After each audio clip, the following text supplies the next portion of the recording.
Olá, Stormia Talkers! Bem-vindos a mais um episódio do Stormia Talks. Continuando aqui nossa jornada sobre inovação, vou deixar quem está na mesa se apresentar hoje, fazer um pouco diferente. Começar quem está na minha frente aqui. Bem-vindo, Alisson, à nossa mesa quadrada. E aí, bom dia. Obrigado pelo convite aí, Nog. Eu sou o Alisson Valério, sou gerente de inovação do Unimed Lab, é o hub de inovação da Unimed do Brasil. Estou no sistema Unimed já há mais de 26 anos, entre TI, entre outras áreas. Um novato do sistema. Jovem, estagiário do sistema. Já vem trabalhando com inovação há um certo tempo em algumas Unimeds que eu passei, e há um ano e pouquinho assumi essa posição aqui na Unimed do Brasil, aí focado só em inovação mesmo. E estamos aí fazendo esse movimento. E uma estrela do mundo das startups aqui na mesa com a gente. Bruno, se apresente, por favor. Olá, obrigado a todos aí. Grande prazer estar aqui. Meu nome é Bruno Rondani. Eu sou conhecido hoje aí como o fundador da 100 Open Startups, ou 100 Open Startups, ou Open Startups, como preferirem. Basicamente, a gente é uma plataforma de Open Innovation que favorece a colaboração entre empresas e startups. Para chegar nisso, eu tive a oportunidade aí de empreender, passar por esse processo de Open Innovation na startup, sendo adquirido por corporações. Virei investidor. Então tive a oportunidade também de ser anjo de algumas, criar alguns veículos de investimento com outros investidores e acabei me colocando nessa posição de fomentar o ecossistema, né? Porque eu vi aí grandes desafios e que a gente acreditava que via colaboração, via criando e fomentando o ecossistema, teriam mais oportunidades, muito olhando até pelo meu perfil empreendedor ou investidor. Falei, bom, eu preciso de criar essas oportunidades, vamos fomentar mais o mercado. Muita gente entrou e hoje o mercado para inovar, para empreender é muito melhor do que era quando a gente começou, então estou bastante contente e reativando aí projetos de inovação e empreendedorismo. Bem-vindo então, Bruno, para nossa mesa. E o nosso anfitrião aqui está sempre com a gente, Fábio Nog, se apresente mais uma vez, por favor. Olá a todos, meu nome é Fábio Nog, estou como superintendente de inovação e odontologia na Seguros Unimed. Um prazer estar aqui com o nosso parceiro aí de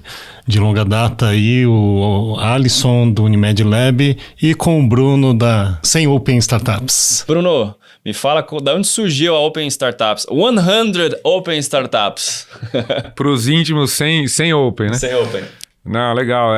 A ideia nasceu, na verdade, da colaboração entre algumas grandes empresas que queriam e pediam cada vez mais o acesso a esse ecossistema que estava emergindo de startups. E num dos nossos encontros, num dos nossos eventos, a Open Innovation Week, a gente então resolveu abrir o evento para 100 startups e precisava criar um mecanismo, um critério aí de seleção e identificação. Então a gente convidou todos os atores que participavam desse ambiente, deu aí algumas vagas, né, para eles representarem o Brasil, selecionarem com a gente as startups, que a validação final seria feita pela comunidade de corporações. Registrou todas as startups, passou um pouquinho de startup para cada empresa pelo setor, pela área, aí cada um fazia seus votos.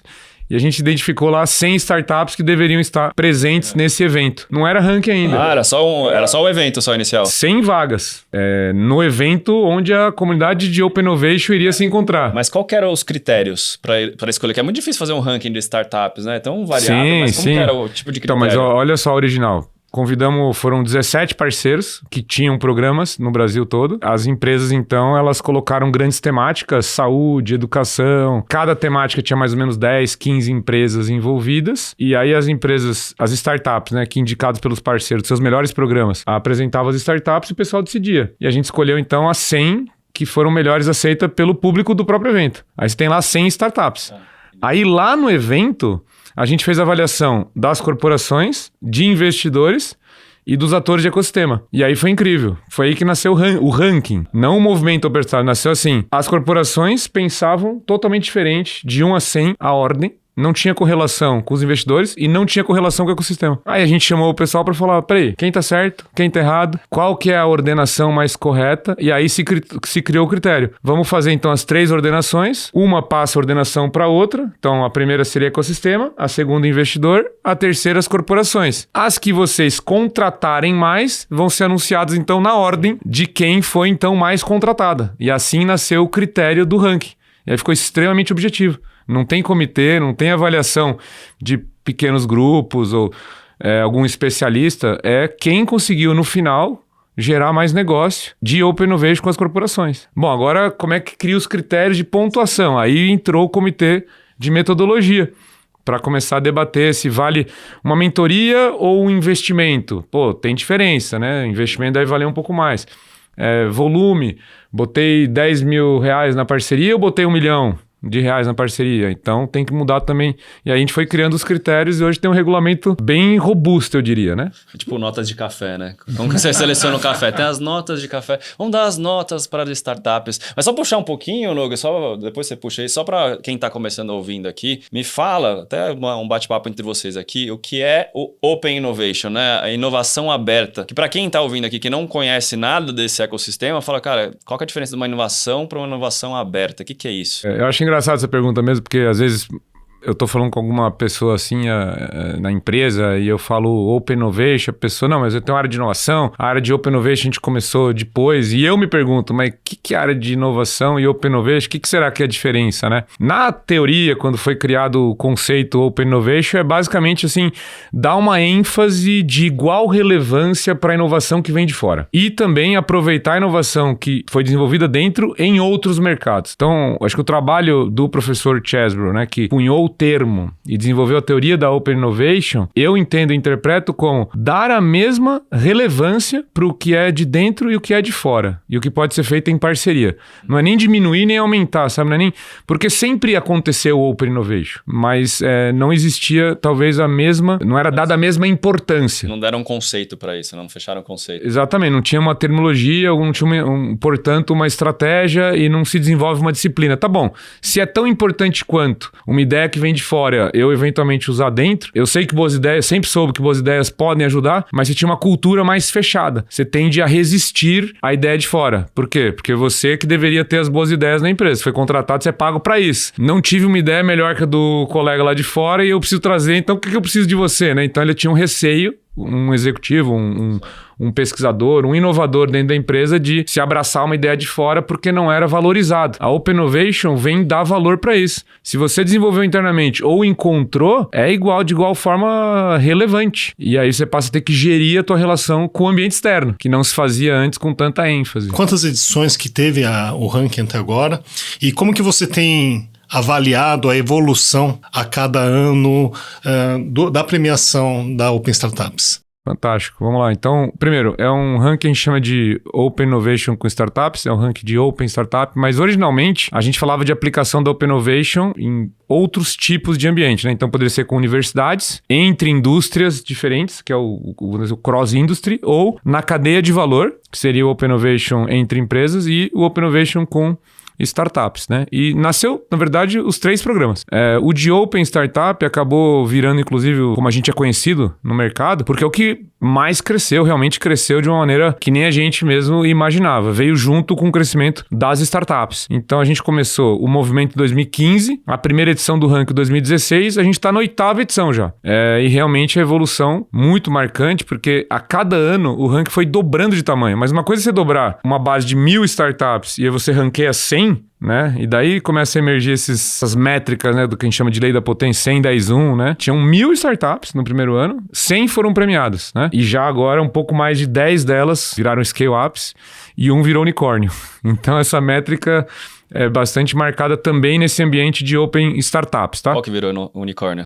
É o Neon. Neon. É banco, né? Exatamente, é uma fintech, né, junto aí com um banco, né, enfim, criou aí o banco digital e é o primeiro unicórnio do programa, né, mas a gente gosta de mencionar também um unicórnio anterior que balizou o programa, que é a Hotmart. A Hotmart saiu de um programa, talvez o primeiro programa de Open Innovation para startups ou com base em startups, que era do Buscapé.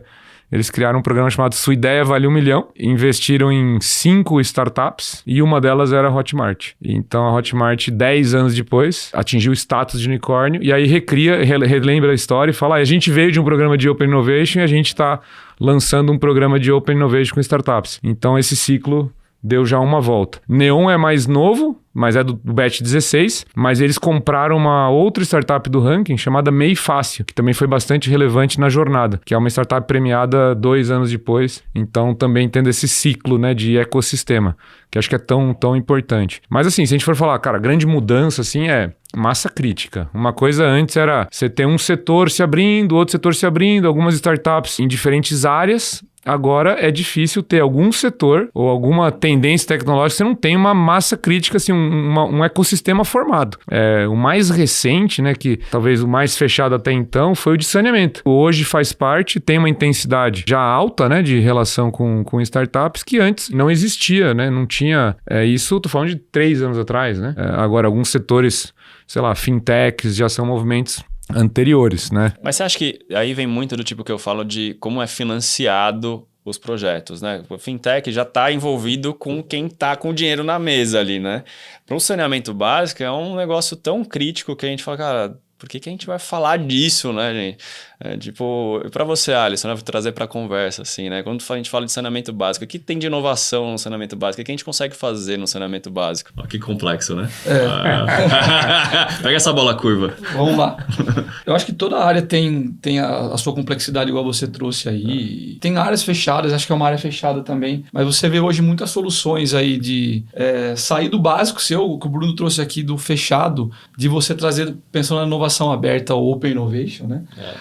Você sempre tem essa parte de dentro e fica muito fechado. Então, você abre oportunidade para o mercado, olhando, ver o que tem diferente, às vezes um custo menor ou não, mas você consegue trazer soluções mais efetivas e de forma mais rápida para entregar ali nesse negócio seu, entendeu? Vocês que estão na área da saúde, né? Eu acho que tem um link muito forte, né? O saneamento com saúde. Vocês trabalham alguma coisa junto? Só para puxar o gancho aqui, vamos fazer um debate nosso aqui, meio off records, né? Eu não sei se entra, acho que é parte de saneamento básico, mas acho que um pouco pós, né? A gente viu soluções aí, por exemplo, de um lixo hospitalar. Ele vai chegar para algum depósito, alguma coisa que de certa forma está lá. Startups saindo aí, soluções chegando, empresas chegando para tratar um lixo, reciclar ele e você consegue baratear um custo de uma operação hospitalar na entrega de um lixo.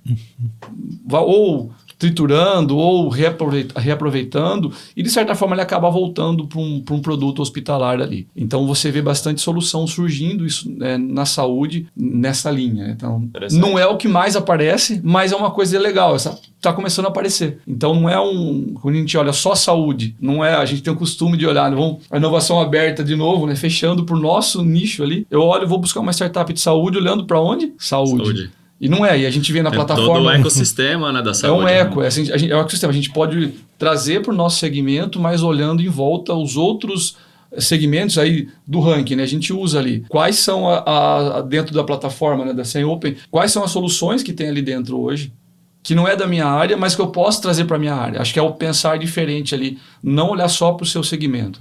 Então ele é um segmento, esse que você trouxe é um segmento que está começando a chegar, né, e entrar da saúde. E até aproveitando, né, Alisson, justamente o Alisson representando aqui o Unimed Lab, e ele tem sido um grande promotor, né, de fomentar a inovação aberta, o Open Innovation também com as Unimeds, né? A Open Startups, ela tem um papel fundamental. Eu queria que você comentasse um pouquinho qual que foi a ideia ao fazer essa parceria com a Open Startups e como que vocês projetam trabalhar via Open Startups para atingir todo o sistema Unimed e disseminar a cultura da inovação. De novo a gente vem quebrar a inovação fechada nessa linha. O sistema Unimed ele é composto, né, por várias cooperativas, então a gente tem que entrar na casa. E aí a oportunidade que a gente viu com a Sem Open, a gente vem falando de startups para as Unimedes e tem aquela barreira, né? Startup é um molecada que está chegando aí. Nova. Tem todo um preconceito, né, cara? Tem. E como a gente já falou algumas vezes, aquelas garagens que surgiam no passado, hoje tem umas garagens mais pesadas, assim, mas... E aí a gente viu uma oportunidade da Sem Open, a gente começa a entrar com as Unimedes, né, como cultura de inovação. Então tem o programa, o 110.1, né, a gente trouxe isso, e é como o Unimed Lab, né, que é o hub da Unimed do Brasil, a gente acelerou esse processo para todas as Unimedes. Então, parceria nossa, né, Unimed e Sem Open Startups, levar essa formação, né, não é um curso, né, uma formação de mentoria, onde no final desse processo, cada colaborador da Unimed ele tem a capacidade de mentorar uma startup. Então já muda o olhar, já não é mais aquela garagem, não é a molecada que está chegando, o preconceito ele acaba se quebrando. Então, acho que a primeira forma foi essa, entrar nessa parceria, trabalhar isso com as Unimeds, chamamos todo mundo. Então você vê as Unimedes trabalhando os grupos delas, nós acompanhando, né? A gente vem olhando isso daí, mas acho que a primeira, vamos quebrar essa fase, cultura, e aí a gente começa a olhar a startup também num outro conjunto, né? Acelerando também por todo o sistema. Não, excelente. Até como parte dos ouvintes aí não devem conhecer o programa 110-1, Bruno, se você puder explicar um pouquinho qual que foi a concepção do 110-1 e como que ele funciona. Todo o processo nosso é sempre algo assim que a gente deixa aberto para a cocriação das empresas entenderem aí qual que é a próxima dificuldade na prática da Open Innovation, né? E a gente vai apresentando dados e mostrando o que está acontecendo, o que a gente consegue ver por organizar o ranking, né? E uma coisa que a gente apresentou foi o seguinte, olha, pegando um dado aqui geral, considerando que 10% das empresas tem aí, melhor dizendo, 10% dos colaboradores de uma empresa tomam decisões, então vamos pegar esse universo. Quantas grandes empresas, médias, grandes empresas tem no Brasil? IBGE lá, 42 mil, mais ou menos, de memória. Então pega uma média de pessoas, 10% na gestão, chegamos num número 2 milhões mais ou menos de executivos que tomam alguma decisão e poderiam tomar decisão do ponto de vista ir para o tradicional ou ir para alguma prática de inovação aberta ou trazer uma startup. Quando você olha o que a gente conseguiu nesses 15 anos de promoção de Open Innovation no Brasil, 8 do ranking, você vai chegar lá no número aproximadamente 100 mil executivos que se envolveram com a temática. Se envolveram. Desses 100 mil, um número da ordem de 15%, então 15 mil, tiveram algum relacionamento formalizado com startup nessas corporações. Então, a gente sai de 2 milhões para 100 mil, cai para 15. Desses 15 que tem repetido a prática, ou seja, relacionou com 1, 2, 3 startups... 10% de novo. Você está mantendo a mesma constância. Sabe para quanto cai?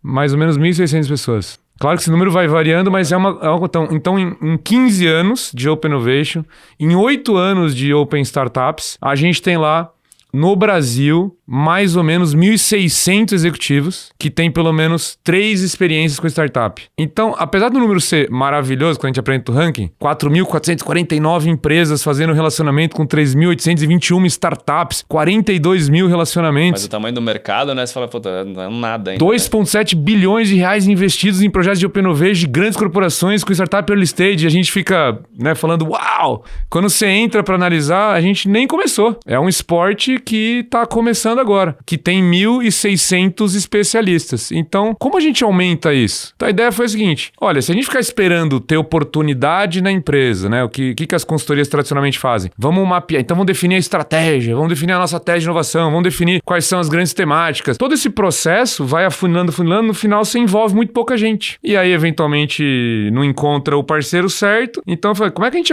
acelera esse crescimento? Vamos fazer o seguinte, se a gente tiver e dá a opção, dá qualquer executivo, tomador de algum tipo de decisão da organização, olha, eu te entrego 100 startups. Não precisa pensar a tese, né? Eu te entrego, pelo teu perfil, você quer acompanhar 100 startups? Ah, legal, um menuzinho 100 startups, tipo uma plataforma, né? Modelinho tipo Tinder, assim. Você tem os teus matchzinhos lá, pode bater papo com ele. Olha para essas 100 e escolhe 10 para chamar para um café. Pode ser uma reunião online, pode ser um encontro. Chama 10. Faz o teu filtro. Como se você fosse um investidor ou um gestor de inovação, cai de 100 para 10. Você consegue fazer isso? Quais são as 10 que você acha que vão dar certo? Ou que você pode contribuir mais? Ou que chamam mais tua atenção? Chama o cara para você ajudar ele. Ah, mas se ele não quiser falar comigo, talvez você não seja muito interessante. Talvez você não tenha uma reputação ainda desenvolvida. Então você vai ter que desenvolver. Manda uma cartinha. É um Tinder. Literalmente é um Tinder. Mas porque se você não é atraente para o empreendedor, para você também é um problema. Porque quer dizer que você vai ser o último a ser chamado para inovação. Então, é um ganha-ganha, né? É um ganha-ganha. Eu gostaria que os maiores empreendedores do mundo, antes de lançarem suas startups para o mercado, antes de falar com os principais investidores, ligassem para mim. Ô, Bruno, o que você acha aí dessa startup que eu estou lançando no mercado? E eu vou conversar lá com, sei lá, com o Horowitz. Só que antes eu quero a tua opinião. De repente eu entro de anjo ali, né? Então, de repente eu entro de sócio. De repente eu, enfim, participo do conselho dessa startup. De repente eu vou trabalhar com ele. Enfim. Então, ser atraente para a inovação é um reconhecimento. É bom. pode fazer você aprender e crescer muito. Bom, dessas 10 startups que você bateu um papo, tenta chamar a atenção de uma para virar mentor dela. Ó, a gente vai se encontrar mais algumas vezes. É bem o Tinder mesmo nesse sentido. Conhece um monte de gente ali, toma um cafezinho, sai e depois estabelece um namoro. O que a gente tá fazendo? Para tangibilizar a contribuição que você faz. A gente pergunta para a startup se essa interação está produzindo resultado para a startup, do ponto de vista dela, da contribuição que recebe. E com isso você tangibiliza o que você está falando. Pô, eu dei um monte de dica pro cara, ele não deu valor. Ganhei 0 pontos. Melhora a dica. Aí você vai aprendendo, vai entendendo. Ter pessoas, então, capacitadas nessa relação, quando eu apresentar num programa de Open Innovation uma boa startup, a tendência é ele conseguir absorver melhor. Porque já aconteceu histórias, futuro unicórnio ser apresentado para um grande empresário brasileiro e não gerar negócio. Aí depois, quando virou unicórnio, o cara fala... Tá aqui o cara... Algo errado eu fiz, né? E é um super empresário, mas não tinha essa experiência. Por quê? Quando chegou a primeira melhor startup de entrega delivery na frente dele, que tinha a maior operação de delivery do Brasil naquele momento, ele não conhecia 100 startups de delivery. Chegou uma. E essa uma ele analisou como uma só. Minha operação é melhor que a tua, obrigado, tchau, vamos falar depois. Essa uma virou um unicórnio importante. Era uma atividade operacional dessa empresa que poderia ter sido um business hoje algumas vezes maior do que o tamanho dessa empresa que tinha a operação logística. Mas eu brinco também. Erro do empreendedor, tá? A história da Netflix com a Blockbuster, não? Total. Pois é. Total. Cola aí, vamos fazer um negócio junto. Não. Pra mim não serve. Então tá bom, falou, gente. Cadê Blockbuster hoje? Cara, mas tem várias histórias dessas, né? Tem um cara que eu sigo muito ali, que é o Gary Vaynerchuk, que você deve conhecer. Ele falou, cara, brincava no bairro com o fundador do Uber.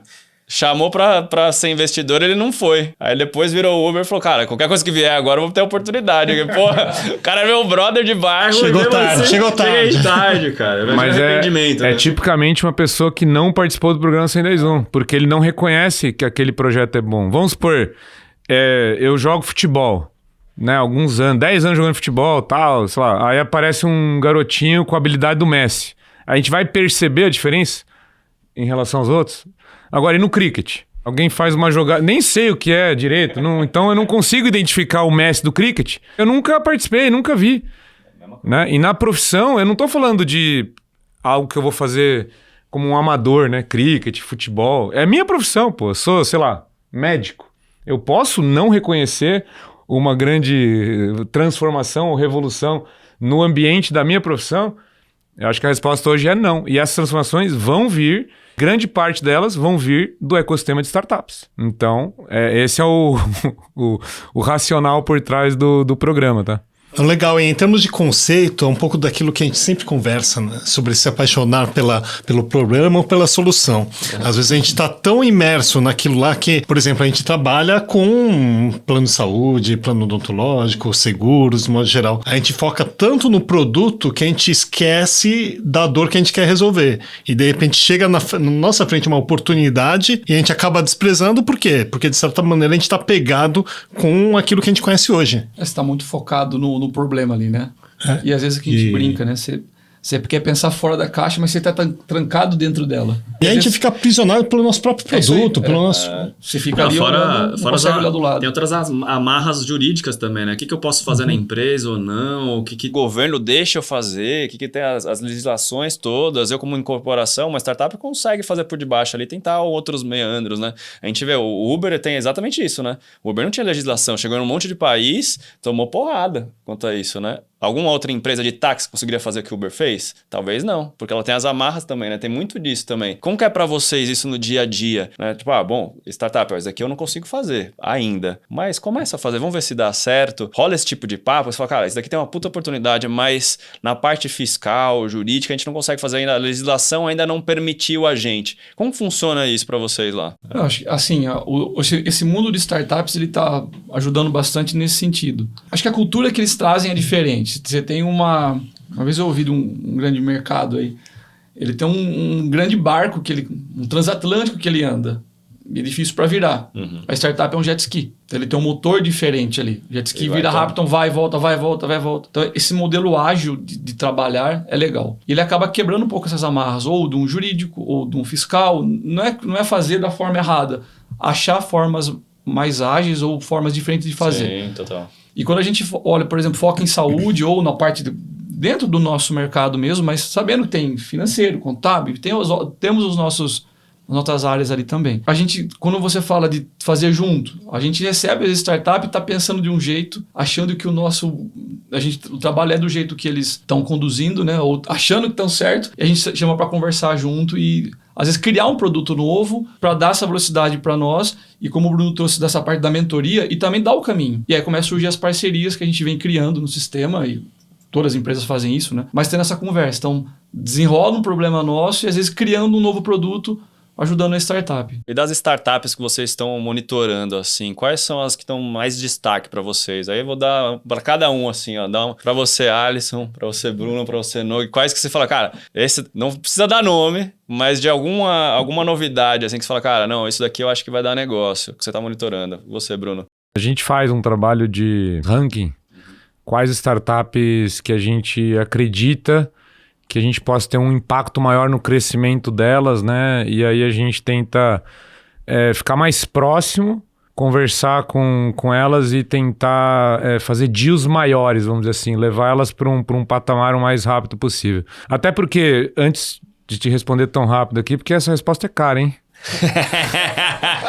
Só que... Você tá entregando o jogo, né? Quando a gente fala aqui, né, conectando aqui com o Alisson falou, a startup ela tem essa flexibilidade, né, de pivotar e tal, e ela vai perdendo à medida que ela vai tendo sucesso no foco que ela encontra. E o conceito nosso de open startup, justamente, quer dizer, até quando eu vou poder ser mais aberto ou mais flexível, quando que eu falo, não, agora eu sou um transatlântico e vou fazer um programinha de jet ski. Os unicórnios têm, por exemplo, programas de Open Innovation, tem vários unicórnios que estão no ranking do lado das corporações, quer dizer, que fizeram, aliás, essa empresa grande de mercado que usa essa analogia do jet ski, a gente sabe, é um unicórnio que compra startups, né? E o legal é que nessa analogia, quando eles falam do jet ski, eles estão falando muitas vezes de projetos internos, da flexibilidade interna, não estão nem falando do ambiente externo, viu?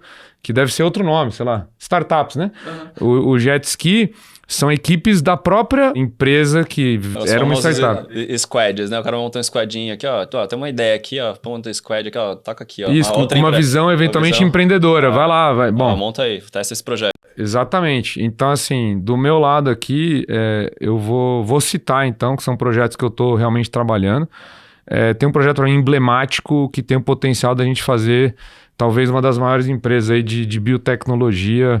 Vamos começar pequeno, né? Do Brasil, depois da América Latina, depois do Hemisfério Sul, depois uma das maiores do mundo, né? É uma empresa que está no ranking. Ele encontrou aí, avançou muito positivamente, né? Num teste que resolve um problema da indústria, hoje de energia, que ele resolve com uma solução de biotecnologia, uma praga que interrompe turbinas de geração de energia. Então a água não passa mais, né? Porque tem esse mexilhão dourado. Então é um projeto conhecido, famoso, tem alguns anos ali de desenvolvimento, mas ele chegou num ponto que ele precisa da colaboração de todos que têm a dor.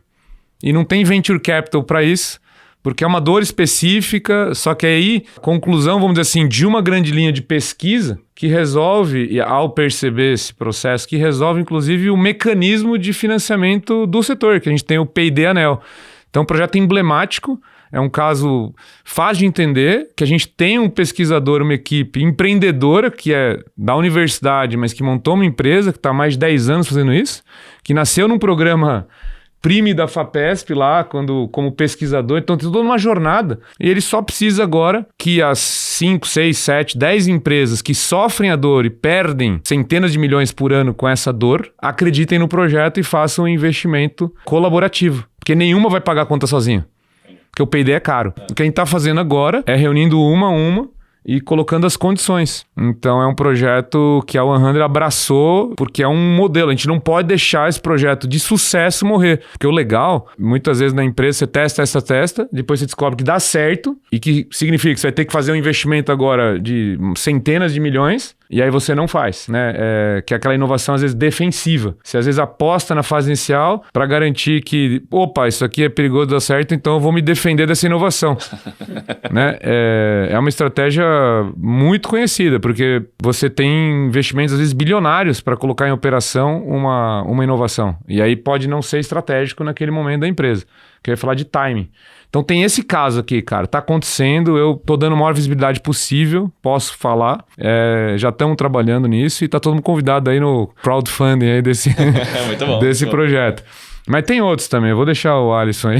Vai lá, Alisson, qual que é a sua do momento? A gente está olhando, eu acho que tem algumas que a gente está olhando para o sistema Unimed aqui. Acho que tem 3 que nós estamos. Acho que uma, inclusive, está no ranking. A gente acabou conversando e ela é uma startup premiada do ranking. Nós temos algumas soluções que estão resolvendo um problema atual hoje. Não é uma inovação, vamos falar, para o H1. 2 são muito parecidas, que ela não é teleconsulta, mas no geral de telemedicina. A gente está olhando algumas coisas, telemonitoramento, então pensando no cuidado do paciente à distância, integrado com wearables, medindo o que está acontecendo e jogando para uma linha de cuidado. Então, Tipo, você tem um leito em casa. Em vez de ter um leito Exatamente. hospitalar, você tem um leito... acompanha esse cara à distância. Imagina um paciente que lá alterou o relógio dele, já vai para uma central de atendimento, ele liga para o paciente. Então, é dar qualidade mesmo no atendimento. A gente fala, é um plano de saúde, então vamos dar saúde para a pessoa. Então, pensando essa é uma que a gente está olhando. Uma outra é gestão de desperdícios, a gente vê isso, porque todo mundo está falando de redução de custo, então você ou reduz custo, aumenta a eficiência administrativa, então você tem... As atividades que a gente tem feito buscando isso. E pensando lá na frente, uma coisa que a gente estava comentando antes ali, tem uma solução que a gente viu que é muito legal, e, assim, ela imprime célula-tronco. Como? Para cuidar da saúde. Estamos olhando, são lá na frente ainda, não tem Anvisa ainda. É um que nós estamos no radar. Estamos olhando e estamos tentando trazer para trabalhar, para trazer para os hospitais que a gente tem a parceria, né? Então, são os que estão no foco hoje ali. Essa telemedicina, com cuidado à distância, pensando no cliente. Alisson, você comentou, na sua fala você falou do H1. Então, se pudesse só dar O que é H1? Eu fiquei dar uma explicada, o H1, H2, H3, Hidrogênio. né? Falar dos horizontes de inovação aí pro nosso público. Vamos lá. Pra quem não entende química, né? Que eu me lembro é H2, né? Toma essa Vamos lá. invertida. Aí eu vou- Bola curva 2. Aí eu vou pedir a ajuda do Bruno e a gente pensar ali. O H1, os 3 horizontes de inovação, né? O H1, McKinsey. Horizonte 1, Horizonte 2 e o 3. O 1 resolve o problema de agora. Então a gente está muito mais... É inovação, mas pensando muito em transformação digital mesmo. A transformação digital já vem acontecendo. A gente fala, inteligência artificial. Acontece, não é novo. O que barra isso nas empresas? Cultura. Vamos trabalhar a transformação cultural para entrar com a inovação ou transformação digital. Então, quando a gente fala resolver um problema de agora. Tá certo, professor? Tá, opa. É isso aí. Horizonte 2 é pensando um pouquinho mais à frente. Então, você está trabalhando agora, mas pensando daqui 1 ou 2 anos. Quando eu falo do H3, o Horizonte 3 inovação, onde eu quero estar daqui 5 anos ou mais? O que a gente está pensando lá? Mas aí é o investimento talvez que o Bruno está falando. Eu vou investir agora numa coisa que pode acontecer ou estou... Se essa é a palavra certa, essa é uma aposta daqui 5 anos. Então tem um convencimento de uma direção, de onde você vai fazer um trabalho agora para ter resultado lá na frente. No mundo das startups, esse H1, H2, H3, tem uma opinião forte lá do Steve Blank, que ele tenta não correlacionar com o tempo. Então, por exemplo, H1 são coisas disponíveis que estão... Ele fala horizonte 1, então dá um entender distância, mas distância pelo tempo. Que sendo incremental, né? O H1 Incremental, o que eu preciso fazer agora está disponível e eu tenho que fazer. Então, a barreira às vezes é cultura, às vezes é dinheiro mesmo, às vezes é capacidade de execução, né? Ter as pessoas Já certas. tá no momento agora, ali, você Tá consegue disponível. fazer. Você consegue fazer. Existe, né? Uhum. O 2, nessa linha de estender core e tal, então coisas que são adjacentes, movimentos que eu já tenho mais ou menos em vista e não estão tão distantes, mas também não é algo disponível, ter que investir. A crítica do Steve Blank ao 3, ele fala, não é necessariamente uma questão de tempo. Com uma rápida reorganização, isso pode acontecer agora. O negócio pode, sei lá, muda aí legislação, Open Finance, de repente muda... Uma barreira cai, né? Quando tem uma quebra de paradigma, uma barreira cai, por exemplo. Uma quebra de paradigma ali, né? Tipo o Sport Bet, né? Os bets da vida aqui do nada, entrou uma legislação e surgiu. Vamos lá. Que a gente tá vivendo aqui agora. AI tem 30 anos, né? Vamos mais, sei lá. AI... 1940 o conceito. Bom, no conceito, então, aí nem se fala. Tem muita aplicação de AI rolando já há algumas décadas, certo? Mas por que esse ano, né, tá sendo o boom, né? Quer dizer, isso aqui virou o nosso dia a dia, né? Hoje eu tô preocupado. Falei, caramba, se eu não me adaptar às ferramentas de AI imediatamente, daqui a 2-3 anos... Quem sou eu? Vai ter, vai ter estagiário entrando na empresa e me mandando embora por incompetência, né? Por falta de produtividade. Então é um negócio que afeta imediatamente quase que todas as profissões. Esse horizonte que a gente poderia falar, não, AI, né? Na gestão de pessoa AI, as aplicações vão acontecer agora imediatamente, estão acontecendo imediatamente. Tudo bem que levou 30 anos, mas a reconfiguração de um paradigma vai acontecer imediatamente agora, né? Não é tão paulatino, esse que é o meu ponto. E as startups, às vezes, têm essa característica, né? Algumas outras áreas, farmacêutico, às vezes é mais marcado, né? Porque tem que passar por etapas que são longas de validação. A não ser quando vem uma Covid ali, você tem que tirar uma vacina em um ano. É uma barreira que caiu. Tá aí, ó. Tá aí o Steve Blank acertando, ó. Covid tem que fazer vacina em um ano. Basta uma caneta, às vezes, né? É só uma assinatura ali Exatamente. do governo que o negócio muda completamente.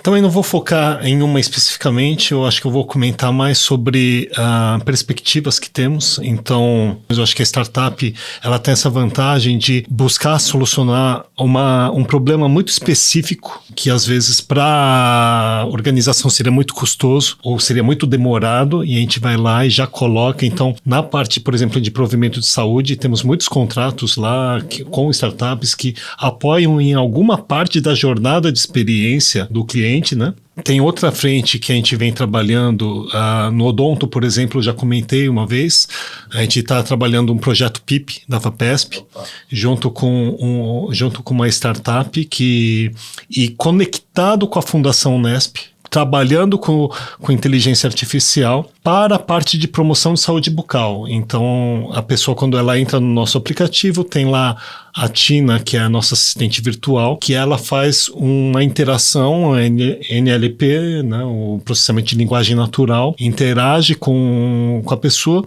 e através de perguntas ele vai chegar em uma avaliação qual que é o risco de desenvolvimento de cárie, qual que é o risco de desenvolvimento de periodontopatia, e a gente tenta trabalhar isso aí dentro de um contexto aí de acompanhamento e cuidado em promoção de saúde bucal. O nosso desafio agora é conectar isso aí também com a parte de desfecho. E aí, falando de desfecho, o Alisson comentou de uma startup que a startup, de certa forma, que eu mentoro também, que trabalha com gestão de desperdícios, que é um problema da cadeia de saúde suplementar. E eu vejo, sim, que ela tem potencial, acho que tem muitos desafios, é um mercado ainda que, de certa maneira, vem ganhando corpo, né? Aqui no Brasil, quando a gente fala ainda sistemas de remuneração baseado em valor, remuneração por performance, tem muita teoria, mas na prática é muito difícil executar.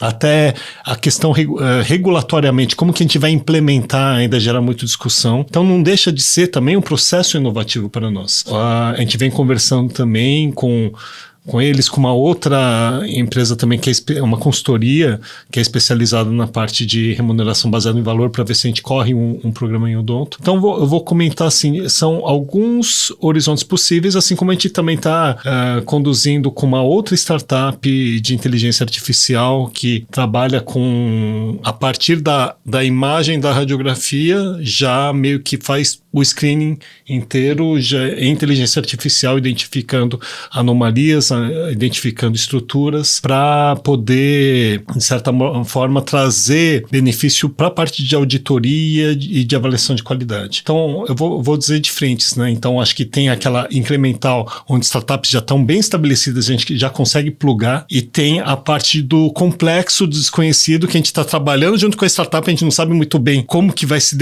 vai ser definido, e eu acho que aí tem um grande aprendizado da organização, porque a gente não trabalha como um projeto, né? A gente não tem muitas vezes um escopo tão definido, prazo, mesmo orçamento ainda às vezes não está tão claro, e aí isso exige um esforço muito grande da organização. Puxando o orçamento, né? Quando vocês veem uma oportunidade de uma startup, como que funciona para implementar ela? Vocês pensam em investir ou só na mentoria? Quais são os modelos de negócio? E quando vê uma grande oportunidade, vocês falam, cara, agora eu quero isso daqui pra gente. Acho que a gente tá no momento, para vocês dois principalmente, assim. Como que funciona no dia a dia quando vê um projeto desse? Como Unimed do Brasil, né? A gente olha o potencial, acho que de uma solução. Acho que o primeiro modelo que a gente cria aqui é ter um modelo nacional. Então, quando a gente faz um contrato, faz uma parceria com uma startup, no mínimo ela tem é uma tabela só para o sistema Unimed inteiro. A gente entrega o sistema Unimed, tem essa parceria, então esse é o modelo. As que têm potencial, a gente sim tem olhado para investimento. Então, já vínhamos falando há um tempo de montar um fundo, a gente tem conversado, né, Bruno, disso daí. Demos uma parada, então nós deixamos para o ano que vem um investimento. Então, estamos montando um fundo, a ideia é montar um fundo de investimento onde a Unimed possa colocar, não uma Unimed, como se fosse um cap table, sei lá, cotas, eu crio cotas e a Unimed compra. Então esse é um plano para o ano que vem. Nesse ano, o que a gente vem fazendo? Troca por equity. Então ela me dá uma parte de um percentual da empresa que eu possa estar comprando, depois convertendo isso para um contrato, mas a troca dessa mentoria. Então tem a mentoria, a gente faz a mentoria, vem acelerando, criando, co-criando, acho que é isso. Mas a troca do equity. Hoje os modelos que nós temos são esses, aqui como Unimed do Brasil, né? Olhando porque ela acaba sendo uma empresa de um grupo, não de uma Unimed. São 300 Unimeds que podem ser sócias daquela empresa, é um produto do sistema, né? Não, imagina para startup o tamanho da oportunidade, né? Que é o tamanho que é o sistema, né? E aí a gente vê startup de todos os tamanhos olhando do jeito que você trouxe, entendeu? Não é pequena? Tem a pequena que está crescendo, como o Nug trouxe, tem uma que já está mais estabilizada e tem grandes que olham, faz sentido para mim estar nesse movimento e desta forma, né? Eu acho legal, talvez, só para esclarecer um pouquinho dentro da pergunta, né? Desde uma mentoria até um investimento, tem toda uma jornada, né? Jornada. Então, do que eu sei da Unimed, aí pela parceria, sim, tem muita mentoria, principalmente agora com o programa, teve uma adesão espetacular. Vale dizer que é a maior adesão hoje, são quase 800, mais de 800. Entraram 850 pessoas. Que solicitaram, querem participar, já tem quase 200 ali já em processo, né, de avaliação das startups, feedback, e alguns já formados, né? Tem uns black belt aí. Black belt. O Nog foi, né, certificado recentemente, né, atingiu números espetaculares ali. Então isso é muito importante. Agora, quando você fala de investimento, aí tem as modalidades mais estruturadas, outras que acho que as unidades, né, elas acabam negociando, tem essas discussões de organizar isso, mas o grosso mesmo que eu vejo é o teste da startup como um fornecedor, né? Tem muito projeto onde a Unimed é cliente. E do lado da startup, o que eles olham, acho que num primeiro momento cara, preciso da Unimed de cliente / parceiro, e se abrem sim para relacionamentos de equity que são muito mais complexos, né? E como que faz para participar desse programa, né, que você falou? Como que a startup se inscreve? É pelo site? Como que participa dessas rodadas? Bom, a porta de entrada são várias, Unimed. acho que... Unimed. acho que tem...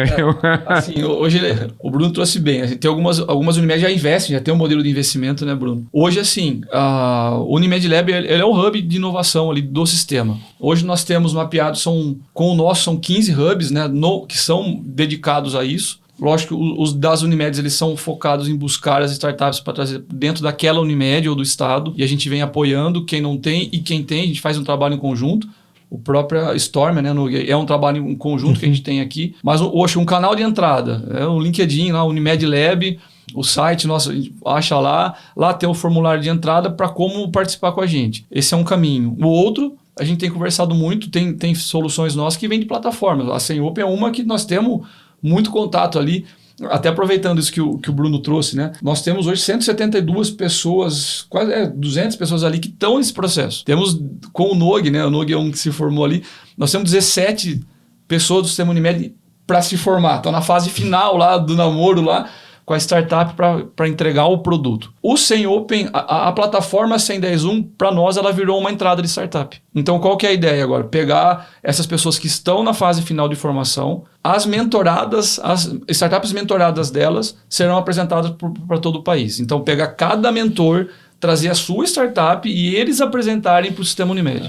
Você tem que dar um peso. O cara investiu, aprendeu a trabalhar, criou um relacionamento. Isso vale muito, porque eu gosto de falar o mundo das startups é muito ágil, né? Eu acabei de falar que uma Hotmart levou 10 anos para ser unicórnio, então assim, a média para você virar unicórnio não é muito diferente disso. Os fundos de Venture Capital trabalham com uma lógica de 6 anos entre a entrada e a saída, e o fundo tem 10, né? Porque demora um pouco para investir, às vezes demora um pouco para sair, então dentro de um espaço, né, de 6 anos eu vou botar o recurso e vou começar a ter opções de saída. Então não é tão rápido assim, como a gente fala da gestão ágil, não, de 3 em 3 meses estou pivotando e tal. Sim, a gestão é ágil, mas o progresso, ele tem o lado devagar, tá? Então a gente fala esse rápido, né? Como dinâmica de ecossistema é muito rápido, como velocidade de adaptação, de aprendizado é muito rápido, mas o sucesso ele é no longo prazo. Então, quando você começa com uma iniciativa de mentoria, você tem um acompanhamento dessa jornada. Não é um sim ou não no momento da fotografia, que é um dos maiores, eu entendo, erros da prática da Open Innovation. Você lança um desafio, aparecem 100 startups, você tem a foto daquele dia, você fala, essas 3 eu quero trabalhar. Só que você perdeu o dinâmico de tudo. De repente, você escolheu as 3 erradas. A pessoa menos capacitada, a pessoa tirando foto e tomando decisão de um problema muito complexo, que é a inovação. Que já é arriscado por natureza, né? Pela entrada. Vamos lá, no mar, cheio de tubarão, e a gente quer chegar em alguma ilha que eu não sei qual que é. E vamos nadando.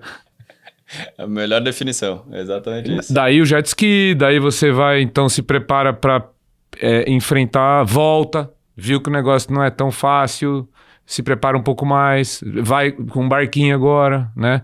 Leva alguma coisa que vai ter um momento de frio. E você vai na startup explorando esse mercado, descobrindo, certo?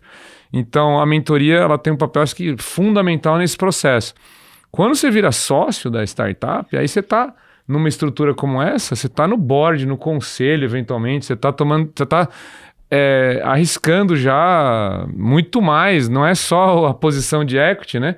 Você já está definindo para a startup, né, uma parceria estratégica, né? A presença de uma grande corporação pode ser um alavancador muito grande, mas também pode ser um freio muito grande depois, você descobrir que não era bem aquilo. Então, eu tenho falado muito, né, esse momento agora de Corporate Venture Capital, todo mundo falando disso, muitos anunciando, mas se eu for ver, de fato, a quantidade de deals ainda é baixa. Então eu falo, calma, não é porque tá todo mundo lançando, eu sei que para a mídia é importante, chama lá a tua assessoria de imprensa e fala, faz uma reunião de board, vamos lançar um fundo de 3 bilhões, vamos, vai na mídia e fala, mas não muda nada. Primeiro que quem é do mercado mesmo poderia ter algum efeito, ele sabe que às vezes não é algo factível, mas a gente já teve algumas ondas de Corporate Venture Capital, que é uma reação do movimento de Venture Capital, muitas vezes. Minha posição, né, que eu tenho colocado. Hoje, uma estratégia dessa que alguns pensam que é mais avançada, como o que é mais difícil, dar aula para primário ou na faculdade, né? Sim, é mais sofisticado dar aula na faculdade. Você precisa de conhecimento mais técnico, mais especial, mas não é mais fácil. Né? Trabalhar com crianças de repente a matemática para ensinar lá é menos complexa, mas a complexidade da educação não ficou em nada mais fácil. A complexidade é trazer a atenção da criança para você, né? Então, realmente, o problema lá da álgebra não é o desafio, mas da criança é. Então, eu faço analogia de educação na startup porque as etapas todas são complexas. O que você fala numa mentoria pode mudar o rumo de uma startup. Né? E depois uma cláusula de contrato de CVC também pode mudar, mas lá é mais técnica, tem um monte de advogado lá, é uma cláusula mais elaborada, mais envolvida. Então, eu não vejo como o mais maduro programa de Open Innovation é o que tem o CVC. Muito pelo contrário, montar um MBA é muito mais fácil que montar um colégio. MBA eu consigo montar com uma certa facilidade. Vai montar uma escola, para quem tem um pouco de experiência nesse mundo de educação.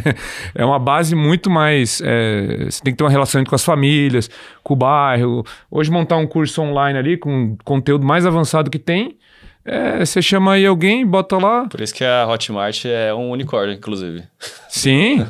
Lá eles abrem oportunidade, né, para tanta gente poder expor o seu conteúdo. Então é fantástico.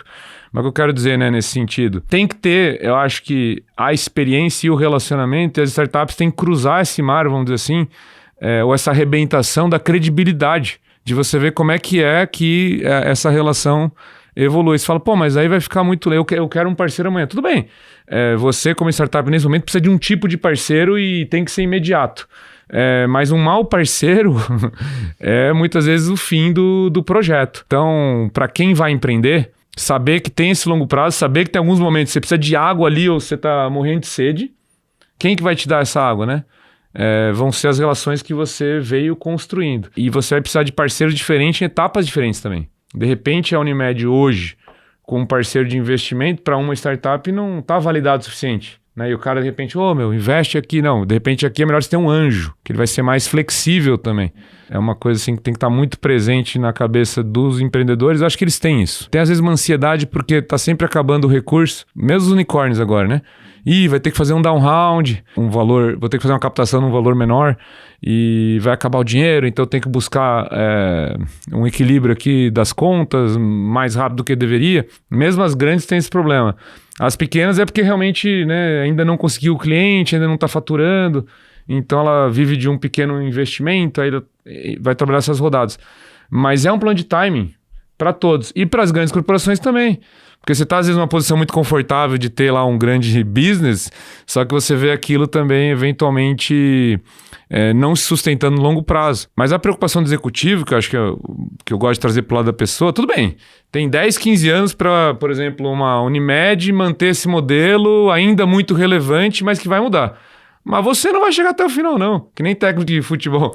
Se você não estiver mudando essa curva, você vai ser mandado embora no segundo, terceiro ano, é isso?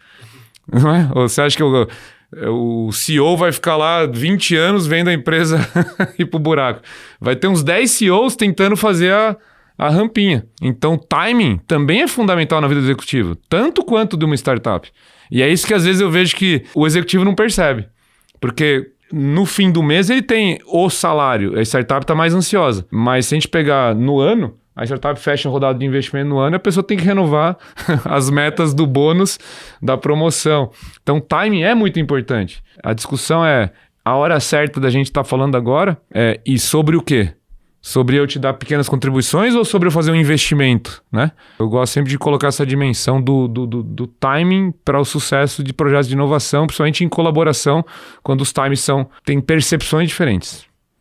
Para finalizar, Nogue, o que você quer acrescentar a essa conversa tão rica sobre o ecossistema todo? Eu tive essa experiência, estou tendo ainda, né, de participar do programa 110.1. Então, por isso que eu achei um tema extremamente relevante, porque, acima de tudo, eu fiz questão de participar para compreender melhor esse processo de mentoria. Para mim foi muito relevante, porque, enquanto executivo, a gente tem uma certa visão da startup e como que ela pode trabalhar. E nesse programa eu aprendi muito nessa troca entre mentorado e mentor.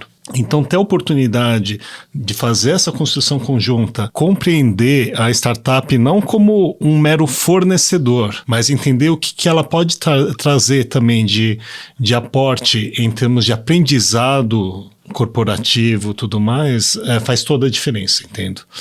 Porque senão acontece uma relação muito assimétrica, né, Bruno? Da empresa exigir, às vezes até correr o risco de desconfigurar por completo a startup e não perceber a contribuição única, singular que aquela startup pode trazer. E até é um pouco disso. Eu acho que um dos grandes aprendizados da organização, uma empresa como uma Unimed, que já tem um porte e tudo mais, o transatlântico que o Alisson comentou, ela não vai deixar de ser transatlântico. Mas ela pode pegar insumos, sim, de pensamento, de agilidade, de tomar decisão, de correção de rumo, de como administrar o erro, não pelo erro, mas pelo aprendizado que ele pode trazer. E eu acho que tudo isso aí, de certa maneira, ensina a organização a viver nessa realidade da nova economia, que exige esse tipo de comportamento. Então, eu como um usuário, eu tive esse privilégio de receber fisicamente, o primeiro certificado Black Belt Uma corrida de 2.000 pessoas ele ganhou.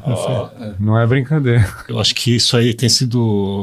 Foi uma experiência muito rica. Ele ganhou a categoria dos homens, né? A Renata ganhou a categoria dos homens. A Renata é imbatível, vamos lá. A Renata é imbatível. Tem sido um aprendizado muito grande. Por isso que eu achei tão relevante trazer o Bruno aqui para falar desse programa, dessa iniciativa do Lab, que contribui com a disseminação da cultura da inovação no sistema Unimed também. Eu aprendo muito com os podcasts aqui com o Storma, cara, que eu sou entusiasta de inovação, não tô participando disso diretamente com vocês, mas eu gosto de estar no dia a dia aqui, aprendo, cada vez que venho aqui, eu aprendo um tanto, assim. Eu acho que você que tá ouvindo, deixa aqui nos comentários, tanto no YouTube, no Spotify, deixa a sua avaliação aqui pra gente saber o que mais você quer saber sobre esse ecossistema de startups, o que você acha que é interessante a gente trazer para dentro do Storma Talks. Vamos começar esse bate-papo, vamos começar essa comunidade do Storma Talks aqui. Agradecer o Alisson aqui, tá presente com a gente, o Bruno, o Nogue aqui, o nosso anfitrião junto comigo. E vamos para mais o Storma Talks em breve. Até lá.